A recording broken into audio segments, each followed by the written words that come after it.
فمن أهل الجنة وإن كان من أهل النار فمن أهل النار فيقال هذا مقعدك حتى يبعثك الله يوم القيامة কি তোমাদের কেউ যখন মারা যায়, কার কথা? আল্লাহ রাসূল সাল্লাল্লাহু আলাইহি ওয়াসাল্লাম বলেছেন, প্রত্যেক সকাল সন্ধ্যা তার সামনে তার ঠিকানা বা গন্তব্য উপস্থাপন করা হয়, প্রত্যেক সকালে এবং সন্ধ্যায়।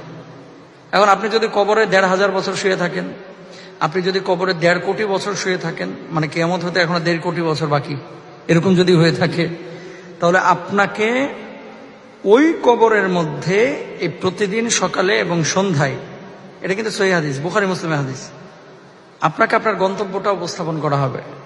যদি ভালো গন্তব্য হয়, আপনি উদ্বেলিত হবেন, আনন্দিত হবেন, আপনি খুশি হবেন, আপনার অন্তরে আনন্দের জাগরণ ঘটবে।